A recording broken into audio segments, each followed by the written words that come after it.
ये विचार आया कहाँ से कि भारत का अपना संविधान होना चाहिए और वो भी भारतीयों के हाथों बना हुआ? देखिए, ये कोई एक दिन में आया विचार नहीं था। इसका एक क्रमिक विकास हुआ है। अगर हम काफी पीछे जाएं तो 1895 में एक होम रूल बिल का जिक्र मिलता है। कुछ लोग इसे अनौपचारिक रूप से भारत का संविधान विधेयक भी कहते हैं। उसमें पहली बार कुछ कुछ बुनियादी अधिकारों की झलक दिखती है। अच्छा, 1895, काफी पहले। हाँ, फिर थोड़ा आगे बढ़ें तो असहयोग आंदोलन के बाद 1924 में मोतीलाल नेहरू ने केंद्रीय विधानसभा में एक राष्ट्रीय मांग नाम से प्रस्ताव रखा और उसमें खास तौर पर अल्पसंख्यकों के अधिकारों और हितों की सुरक्षा पर जोर दिया गया था। ये महत्वपूर्ण था। और फिर आई 1928 की नेहरू रिपोर्ट। उसे तो कई बार पहला मसौदा जैसा माना जाता है ना? हाँ, बिल्कुल। नेहरू रिपोर्ट एक बहुत अहम पड़ाव था। उसने सिर्फ भविष्य के भारत के लिए एक संवैधानिक ढांचा ही नहीं दिया, बल्कि उसी के आसपास ये सोच भी पक्की हुई कि भारत का संविधान बाहर से नहीं आएगा, वो भारतीय खुद बनाएंगे। और कैसे बनाएंगे? एक खास तौर पर चुनी गई संविधान सभा के जरिए। हाँ, ये संविधान सभा वाला आइडिया किसने मजबूती से रखा? वैसे तो एम एन रॉय जैसे विचारकों ने भी ऐसे सुझाव दिए थे, लेकिन जवाहरलाल नेहरू वो पहले बड़े राष्ट्रीय नेता थे जिन्होंने 1933 में खुलकर साफ साफ कहा कि एक वयस्क मताधिकार पर आधारित संविधान सभा ही भारत का संविधान बनाएगी। तो ये मांग धीरे धीरे जोर पकड़ रही थी, लेकिन इसे हकीकत बनने में तो काफी वक्त लग गया। अंग्रेज सरकार कब मानी इस बात पर? वो मोड़ आया दूसरे विश्व युद्ध के बाद। सितंबर 1945 में ब्रिटेन में क्लेमेंट एटली की लेबर पार्टी सरकार बनी। वो भारत की आजादी को लेकर सैद्धांतिक रूप से थोड़ी ज्यादा हमदर्दी रखते थे। उन्होंने घोषणा की कि हाँ, हम भारत में संविधान बनाने के लिए एक बॉडी बनाने की सोच रहे हैं। और फिर मार्च 1946 में कैबिनेट मिशन भारत आया। Cabinet mission? हाँ, सुना है इसके बारे में। तो उनकी सिफारिशें क्या थीं? क्या उन्होंने सीधे सीधे संविधान सभा की बात मान ली? हाँ, कैबिनेट मिशन की दो मुख्य सिफारिशें थीं। एक, कि भारत के लिए संविधान बनाने के लिए फौरन एक संविधान सभा बनाई जाए, और दूसरा कि मुख्य भारतीय पार्टियों के समर्थन से एक अंतरिम सरकार बने। यहीं से असल में संविधान सभा के गठन की प्रक्रिया शुरू हुई। लेकिन ये सभा बनी कैसे? मतलब इसके सदस्यों को चुना कैसे गया? क्या पूरे देश में आम चुनाव हुए थे इसके लिए? नहीं, सीधे आम चुनाव नहीं हुए थे। और ये एक बहुत जरूरी बात है, इस पर अक्सर सवाल भी उठते हैं। तय ये हुआ कि संविधान सभा के सदस्यों को प्रांतीय विधानसभाओं के सदस्य चुनेंगे, यानी एक तरह से अप्रत्यक्ष चुनाव प्रणाली थी। अप्रत्यक्ष चुनाव? हाँ, और इसके लिए तरीका अपनाया गया आनुपातिक प्रतिनिधित्व पद्धति और एकल संक्रमणीय मत का। ओह, ये थोड़े भारी शब्द है। आनुपातिक प्रतिनिधित्व और एकल संक्रमणीय मत, इन्हें थोड़ा आसान भाषा में समझाएंगे। और ये उस वक्त क्यों जरूरी लगा? जरूर। देखिए, आनुपातिक प्रतिनिधित्व का सीधा मतलब था कि विधानसभाओं में जो अलग अलग समुदाय थे, जैसे मुस्लिम, सिख और सामान्य यानी बाकी सब, उन्हें उनकी आबादी के अनुपात में सीटें मिले। ठीक है, ये तो समझ आया है। और एकल संक्रमणीय मत वो वोटिंग का एक तरीका है जिसमें आप उम्मीदवारों को अपनी पसंद के हिसाब से रैंक करते हैं, पहला, दूसरा, तीसरा। अगर आपकी पहली पसंद वाले को जरूरत से ज्यादा वोट मिल गए या वो वैसे ही हार गया, तो आपका वोट बेकार नहीं जाता, वो आपकी दूसरी पसंद वाले को ट्रांसफर हो जाता है। इन सदस्यों को चुना, वो खुद भी तो सबके वोट से नहीं चुनी गई थीं। ये बिल्कुल सही पॉइंट है। वो सभाएं 1935 के भारत सरकार अधिनियम के तहत बनी थी और उस कानून में वोट देने का हक सबको नहीं था। वो संपत्ति, टैक्स या शिक्षा जैसी चीजों पर आधारित था। अंदाजा है कि उस वक्त सिर्फ 10 से 12% भारतीयों को ही वोट देने का अधिकार था। तो टेक्निकली ये सभा सीधे सीधे सभी भारतीयों की प्रतिनिधि नहीं थी। हाँ, तकनीकी रूप से नहीं, लेकिन फिर भी इसमें कांग्रेस और मुस्लिम लीग समेत उस वक्त के लगभग सभी बड़े राजनीतिक दल और विचारधाराओं के लोग शामिल थे। कोशिश यही थी कि ज्यादा से ज्यादा आवाजें इसमें आएं। तो इस तरह से वह सभा बन गई। इसकी पहली बैठक कब हुई और शुरुआत कैसे रही? संविधान सभा की पहली बैठक हुई 9 दिसंबर 1946 को नई दिल्ली के संविधान हॉल में, जो अब संसद का सेंट्रल हॉल है। उस समय कांग्रेस अध्यक्ष थे जेबी कृपलानी। उन्होंने एक परंपरा निभाते हुए सभा के सबसे बुजुर्ग सदस्य डॉक्टर सच्चिदानंद सिन्हा का नाम अस्थायी अध्यक्ष के लिए प्रस्तावित किया और वो मान लिया गया। अच्छा, अस्थायी अध्यक्ष। फिर स्थायी अध्यक्ष चुने गए होंगे? हाँ, बस 2 दिन बाद 11 दिसंबर 1946 को डॉक्टर राजेंद्र प्रसाद को सर्वसम्मति से संविधान सभा का स्थायी अध्यक्ष चुन लिया गया और एच.सी. मुखर्जी और वी.टी. कृष्णामाचारी उपाध्यक्ष बने।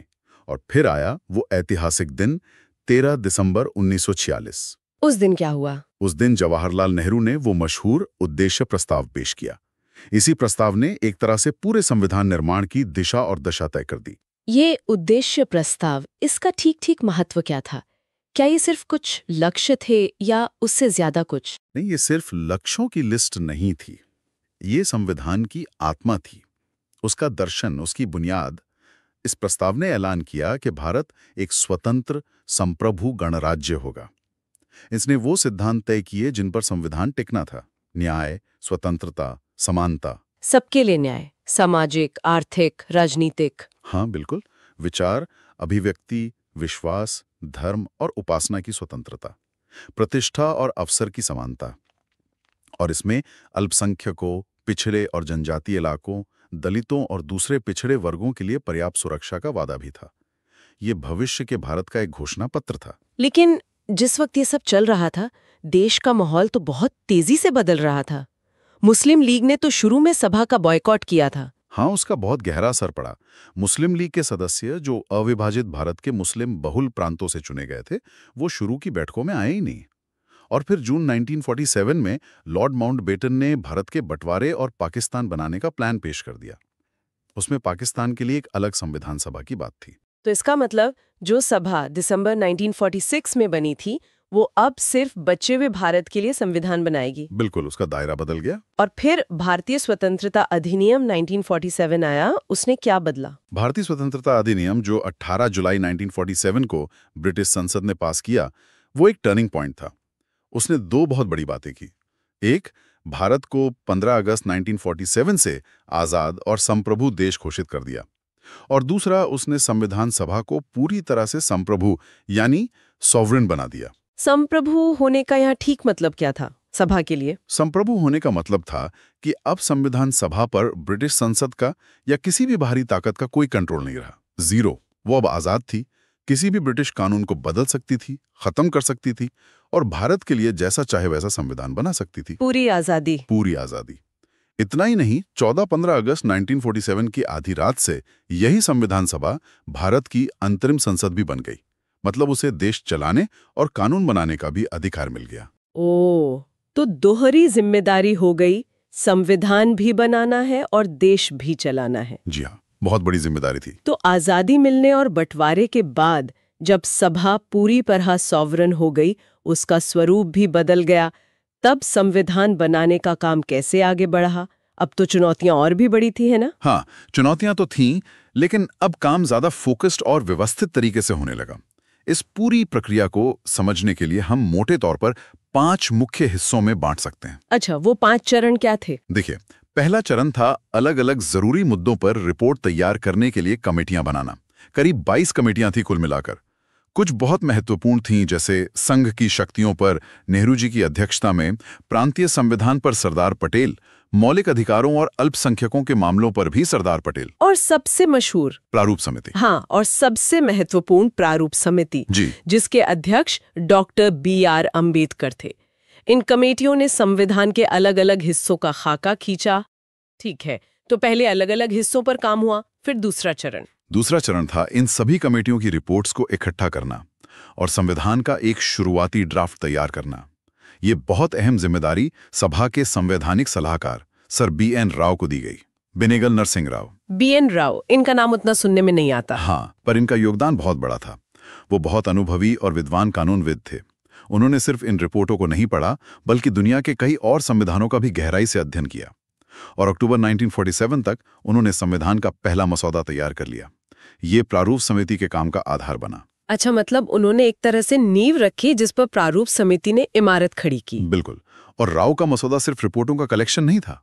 उन्होंने दुनिया भर के संविधानों से जो सीखा था, खासकर सामाजिक आर्थिक अधिकारों के बारे में, उसे भी शामिल करने की कोशिश की। यहीं से वो राज्य के नीति निदेशक तत्व यानी डायरेक्टिव प्रिंसिपल्स का आइडिया और मजबूत हुआ। हाँ, डायरेक्टिव प्रिंसिपल्स, जो सरकार के लिए गाइडलाइन जैसे हैं पर कोर्ट में लागू नहीं करवाए जा सकते। सही। ये मौलिक अधिकारों और सामाजिक लक्ष्यों के बीच एक संतुलन बनाने का तरीका था। इस पर बाद में सभा में काफी बहस भी हुई थी। ठीक है, तो B.N. राव के मसौदे के बाद आया तीसरा चरण, प्रारूप समिति का काम। जी। 29 अगस्त 1947 को डॉक्टर B.R. अंबेडकर की अध्यक्षता में 7 सदस्यों की प्रारूप समिति बनी। इनका काम था B.N. राव के मसौदे और बाकी कमेटियों की सिफारिशों को जांचना और संविधान का एक विस्तृत फाइनल ड्राफ्ट तैयार करना। समिति ने बहुत मेहनत की और फरवरी 1948 में भारत के संविधान का पहला मसौदा प्रकाशित किया। मतलब आम लोगों के लिए? हाँ, ये बहुत जरूरी कदम था। इसे अखबारों में छापा गया। आम जनता, विशेषज्ञ, सार्वजनिक संस्थाएं, सबसे इस पर राय और सुझाव मांगे गए। ये तो बहुत अच्छी बात है। मतलब इसे सिर्फ बंद कमरों में तय नहीं किया गया। नहीं, कोशिश ये ली कि लोगों को करीब 8 महीने का वक्त दिया गया इस पर विचार करने के लिए। हजारों सुझाव, आलोचनाएं, टिप्पणियां आई। हालांकि सभा सीधे चुनी हुई नहीं थी। इस तरीके से कोशिश की गई कि ये ज्यादा से ज्यादा लोगों की राय को शामिल करे, समावेशी बने। और प्रारूप समिति ने इन सुझावों पर ध्यान दिया? बिल्कुल। प्रारूप समिति ने इन सब पर गंभीरता से विचार किया, बहुत से बदलाव शामिल भी किए और फिर अक्टूबर 1948 में एक संशोधित इम्प्रूव्ड मसौदा तैयार किया। अच्छा, यहीं से फिर चौथा चरण शुरू हुआ होगा। सभा में इस मसौदे पर बहस और संशोधन। सुना है ये प्रक्रिया बहुत लंबी चली? बेहद लंबी और गहन। ये संविधान बनाने का सबसे अहम और सबसे ज्यादा वक्त लेने वाला चरण था। 4 नवंबर 1948 को डॉक्टर अंबेडकर ने ये फाइनल मसौदा सभा में पेश किया। इस पर पहली रीडिंग या आम चर्चा शुरू हुई जो 5 दिन चली। सिर्फ आम चर्चा? हाँ, मतलब ओवरऑल मसौदे पर। फिर शुरू हुई दूसरी रीडिंग। ये सबसे लंबी और डिटेल्ड थी। ये 15 नवंबर 1948 से शुरू होकर अगले साल 17 अक्टूबर 1949 तक चली। 1 साल से भी ज्यादा। इसमें क्या हुआ? इस दौरान मसौदा संविधान पर क्लॉज बाय क्लॉज यानी खंड दर खंड विचार हुआ। खंड दर खंड मतलब हर एक अनुच्छेद पर अलग से बहस? हाँ, बिल्कुल। हर एक अनुच्छेद को पढ़ा गया, सदस्यों ने अपने विचार रखे, संशोधन पेश किए। यहीं पर वो मशहूर आंकड़ा आता है, करीब 7,653 संशोधन पेश किए गए। 7,000 से ज्यादा? हाँ, और उनमें से करीब 2473 पर सभा में बाकायदा बहस हुई। फिर उन्हें या तो माना गया या खारिज किया गया। बाप रे, ये आंकड़े तो दिखाते हैं कि कितना गहरा विचार विमर्श हुआ होगा। बहुत ज्यादा। मौलिक अधिकार, केंद्र राज्य के रिश्ते, भाषा नीति, अल्पसंख्यकों के अधिकार, ऐसे कई मुद्दे थे जिन पर तीखी, कभी-कभी भावनात्मक बहसें भी हुईं। डॉक्टर अंबेडकर और प्रारूप समिति के बाकी सदस्यों ने इन बहसों का जवाब दिया, प्रावधानों के पीछे का लॉजिक समझाया, संशोधनों पर समिति का क्या स्टैंड है वो साफ किया। क्या कोई ऐसी बहस का उदाहरण दे सकते हैं जिससे पता चले कि कितनी अलग-अलग राय थीं और फिर बीच का रास्ता कैसे निकाला गया? कई हैं। जैसे हमने नीति निदेशक तत्वों की बात की। कुछ सदस्य चाहते थे कि ये भी मौलिक अधिकारों की तरह लीगली एनफोर्सेबल हों, जबकि दूसरों का मानना था कि ये सिर्फ नैतिक गाइडलाइन हो जिन्हें सरकार अपनी क्षमता के हिसाब से लागू करे। तो फिर क्या हुआ? अंत में इन्हें गैर न्याय संगत, नॉन जस्टिसेबल रखा गया, यानी आप इन्हें लागू करवाने कोर्ट नहीं जा सकते। लेकिन संविधान में यह साफ लिखा गया कि देश चलाने में ये मूलभूत हैं और कानून बनाने में सरकार का कर्तव्य होगा कि इन्हें लागू करे। ये एक तरह का समझौता था, है ना, आदर्श और व्यावहारिकता के बीच। हाँ, संतुलन बनाने की कोशिश। बिल्कुल। इसी तरह हिंदी को राष्ट्रभाषा बनाने पर बहुत लंबी और भावुक बहसें हुई। आखिर में हिंदी को राजभाषा, ऑफिशियल लैंग्वेज का दर्जा दिया गया और अंग्रेजी का इस्तेमाल जारी रखने की छूट दी गई। साथ ही दूसरी भारतीय भाषाओं के विकास की भी बात कही गई। तो इन सब बहसों से गुजरने के बाद 5वां और आखिरी चरण क्या था? 5वां चरण था संविधान को फाइनल शक्ल देना और उसे अपनाना। दूसरी रीडिंग जब 17 अक्टूबर 1949 को खत्म हुई, उसके बाद 14 नवंबर 1949 को डॉक्टर अंबेडकर ने प्रस्ताव रखा कि संविधान जैसा कि सभा द्वारा तय किया गया है, पारित किया जाए। इस पर तीसरी रीडिंग यानी फाइनल बहस शुरू हुई, जो 26 नवंबर 1949 तक चली। इसमें सदस्यों ने संविधान के ओवरऑल रूप पर अपने विचार रखे, उसकी तारीफ की, कुछ चिंताएं भी जाहिर की। और फिर आया वो दिन 26 नवंबर 1949। हाँ, 26 नवंबर 1949 को तीसरी रीडिंग के बाद प्रस्ताव पास हो गया और संविधान को अपना लिया गया, अडॉप्ट कर लिया गया। इसी दिन संविधान की प्रस्तावना में वो शब्द लिखे गए, हम भारत के लोग इस संविधान को अंगीकृत, अधिनियमित और आत्मार्पित करते हैं। अंगीकृत, अधिनियमित और आत्मार्पित करते हैं, we adopt, enact and give to ourselves this constitution. बिल्कुल। और सभा के अध्यक्ष के तौर पर डॉक्टर राजेंद्र प्रसाद ने दस्तावेज पर हस्ताक्षर किए। यहाँ एक बात अक्सर सुनते हैं कि प्रस्तावना यानी प्रिएम्बल को सबसे आखिर में अपनाया गया था। ऐसा क्यों? हाँ, इसका एक लॉजिकल कारण था। प्रस्तावना क्या है? वो पूरे संविधान का सार है, उसका दर्शन, उसके मूल सिद्धांत। तो सभा ये पक्का करना चाहती थी कि पहले संविधान के सारे प्रावधान, अनुच्छेद, अनुसूचियां, उन पर सहमति बन जाए और फिर प्रस्तावना को उन अपनाए गए प्रावधानों के हिसाब से ढाला जाए, ताकि प्रस्तावना सच में उस संविधान को रिफ्लेक्ट करे जो सभा ने पास किया है। अच्छा, ये तो बहुत सोचा समझा कदम था। बिल्कुल। और इस पूरे काम में शुरुआत से अंत तक कितना समय लगा? संविधान सभा की पहली बैठक हुई थी 9 दिसंबर 1946 को और संविधान अपनाया गया 26 नवंबर 1949 को। तो कुल मिला के लगे 2 साल 11 महीने और 18 दिन। 2 साल 11 महीने 18 दिन, काफी समय। हाँ, इस दौरान सभा के कुल 11 सत्र हुए और उनमें 165 दिन बैठकें चलीं।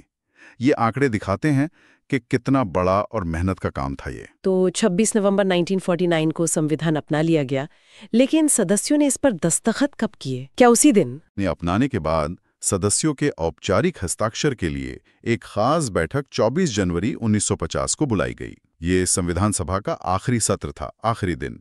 उस दिन जितने सदस्य मौजूद थे, 284 सदस्य, उन्होंने संविधान की 3 प्रतियों पर हस्ताक्षर किए। 3 प्रतियां? हाँ, एक अंग्रेजी में हाथ से लिखी हुई, एक हिंदी में हाथ से लिखी हुई और एक अंग्रेजी में छपी हुई। बहुत खूबसूरती से कैलीग्राफ की गई थी वो हस्तलिखित प्रतियां। ये जो वाक्य है प्रस्तावना में, हम भारत के लोग, इसका क्या महत्व है? ये सिर्फ फॉर्मल भाषा है या इसका कोई गहरा मतलब है? नहीं, इसका बहुत गहरा मतलब है। ये शब्द जन संप्रभुता यानी पॉपुलर सॉवरेनिटी के सिद्धांत को स्थापित करते हैं। ये घोषणा करते हैं कि संविधान की असली शक्ति, उसका अंतिम अधिकार भारत की जनता में है और ये उन्हीं के द्वारा खुद को दिया गया है, किसी बाहरी ताकत या राजा ने नहीं दिया। ये तो लोकतंत्र की जड़ है। बिल्कुल, यही लोकतंत्र की बुनियाद है। संविधान बनाने के इस मुख्य काम के अलावा क्या संविधान सभा ने कुछ और भी अहम फैसले लिए थे उस दौरान? हाँ बिल्कुल, जैसा हमने कहा वो दोहरी भूमिका निभा रही थी। वो अंतरिम संसद भी थी। तो उसने मई 1949 में राष्ट्रमंडल कॉमनवेल्थ में भारत की सदस्यता को मंजूरी दी। इसके अलावा 22 जुलाई 1947 को उसने भारत के राष्ट्रीय ध्वज तिरंगे के मौजूदा स्वरूप को अपनाया। अच्छा, तिरंगे को भी सभा ने ही अपनाया था? जी हाँ, और अपनी आखिरी बैठक में यानी 24 जनवरी 1950 को उसने जन गण मन को भारत के राष्ट्रगान और वंदे मातरम को राष्ट्रीय गीत के रूप में अपनाया। और उसी दिन डॉक्टर राजेंद्र प्रसाद को भारत के पहले राष्ट्रपति के रूप में भी चुना गया। तो जब हम इस पूरी यात्रा को देखते हैं, शुरू के धुंधले विचारों से लेकर कमेटियों की रिपोर्ट, BN राव का शोध, डॉक्टर अंबेडकर और प्रारूप समिति की अथक मेहनत, वो हजारों संशोधन, घंटों चली बहसें और आखिर में एक राष्ट्र का खुद को एक संविधान सौंपना, ये सिर्फ एक कानूनी प्रक्रिया तो नहीं लगती? आप बिल्कुल सही कह रही हैं। ये एक राष्ट्र के आत्मनिर्णय की, सेल्फ डिटर्मिनेशन की कहानी है। ये कहानी है कि कैसे इतनी विविधताओं वाला देश, भाषाएं, धर्म, विचार सब अलग, उसने बातचीत और सहमति से अपने भविष्य के लिए एक साझा रास्ता बनाने की कोशिश की। ये दस्तावेज उन उम्मीदों, उन आकांक्षाओं का प्रतीक है जिनके साथ भारत ने अपनी आज़ादी की यात्रा शुरू की थी। और ये भी सोचना पड़ता है कि ये सब किस पृष्ठभूमि में हो रहा था। बंटवारे की त्रासदी, लाखों शरणार्थी, रियासतों को भारत में मिलाना, एक बिल्कुल नया राष्ट्र और उसकी अनगिनत चुनौतियां। बिल्कुल, और इस बात को भी ध्यान में रखना होगा कि संविधान सभा, जैसा हमने बात की, सीधे वयस्क मताधिकार पर नहीं चुनी गई थी। उसकी अपनी सीमाएं थीं। लेकिन इसके बावजूद उसने जिस तरह का समावेशी नजरिया अपनाने की कोशिश की, जिस तरह अलग अलग विचारों को सुना, उनके बीच बैलेंस बनाने की कोशिश की और आखिरकार एक ऐसा विस्तृत और मजबूत संविधान तैयार किया जो आज भी हमारा मार्गदर्शन कर रहा है, वो अपने आप में एक असाधारण, एक रिमार्केबल उपलब्धि है। ये वाकई सोचने वाली बात है। हाँ, ये दिखाता है कि मतभेदों के बावजूद अगर बातचीत और आम सहमति बनाने की इच्छा हो तो क्या हासिल किया जा सकता है। संविधान सभा ने सिर्फ नियमों का एक सेट नहीं बनाया, बल्कि एक साझा राष्ट्रीय पहचान और भविष्य की नींव रखी। जाते जाते सुनने वालों के लिए एक विचार छोड़ते हैं जो हमारे स्रोतों से ही निकलता है। हमने देखा कि संविधान बनाते वक्त लगभग 7000 संशोधन प्रस्तावित हुए, करीब 2500 पर गहरी चर्चा हुई, जिससे दस्तावेज में कई बदलाव आए। तो सोचिए, ये जो इतनी लंबी चौड़ी बहस और असहमति को दर्ज करने की प्रक्रिया थी, इसने फाइनल संविधान को सिर्फ कुछ विशेषज्ञों की राय से कहीं ज्यादा प्रातिनिधिक और टिकाऊ दस्तावेज बनाने में कैसे मदद की होगी? और क्या यही लगातार बहस और व्याख्या की गुंजाइश आज भी इसे जीवंत और प्रासंगिक बनाए रखने में एक महत्वपूर्ण भूमिका निभाती है?